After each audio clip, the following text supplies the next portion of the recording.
Seniau mėgau drožybai panaudoti visokius gamtos radinius. Čia dabar stovi du tokie veideliai, lyg tokie minotaurai, kuriuos padariau iš vytros išversto seno ąžuolo šakų. Jos buvo labai įdomiai susikraipę,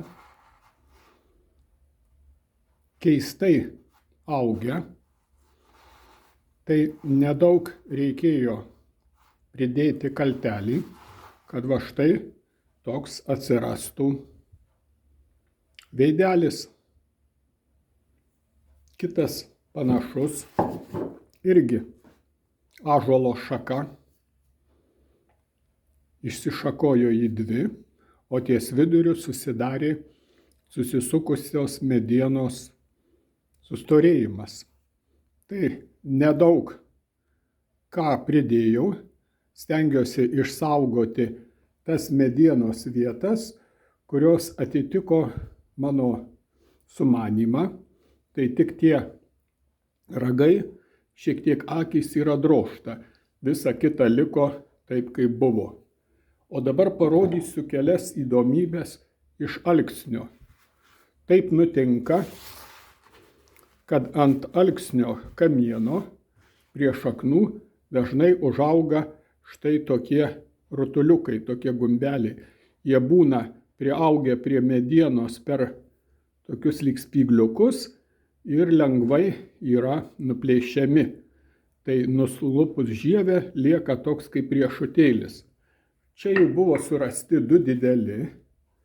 Tai iš vieno padariau tokį lyg ir vampyrą, dantys ir visa kita liko, drožta tik akelės minimaliai, kad išliktų kuo daugiau gamtos kūrinio. O šitas dar didesnis, tai drožta tik akelių vyzdžiai ir visa kita palikta taip, kaip gamtos sukurta, kaip buvo. Tokie gyviai. Labai dažnai tų visokių keistenybių galima surasti sename sode. Seno sodo obels šakos būna pažeistos visokių ligų, užauga sustorėjimai, tai iš tokio sustorėjimo išdrožtas štai toks juokdarys iškišęs liežuvį.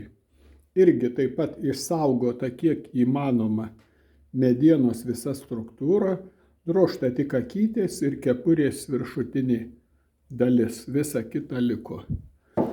O trupučiuką išgręžus šakoje skylę ir pritvirtinus tokį nedidelį pagrindą, išeina tokios štai vazelės sausom gėlėm arba pieštukam sustatyti.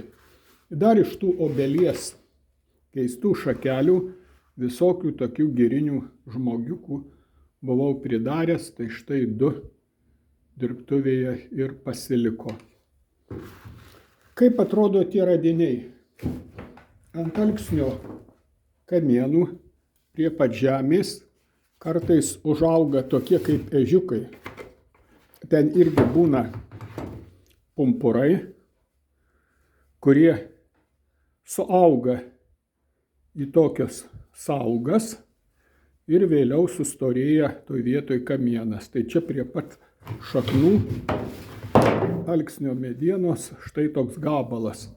Norėjau padaryti liūtą, bet neužbaigiau, nes mediena labai sukietėjo, atsirado kitų darbų ir liko štai toks nebaigtas dirbinys. Na ir bebaigiant visą tą siužetą, šių metų radinys, tai yra šunobelės kamienas. Jis nestoras, bet visas apaugęs tais pačiais sustorėjimais, kuriuos sudaro miegantys pumpurai. Jeigu nuskusti žievę ir kažką gražaus iš jo galima padaryti. Tai va, tokie yra radiniai ir taip juos galima panaudoti drožinėjant.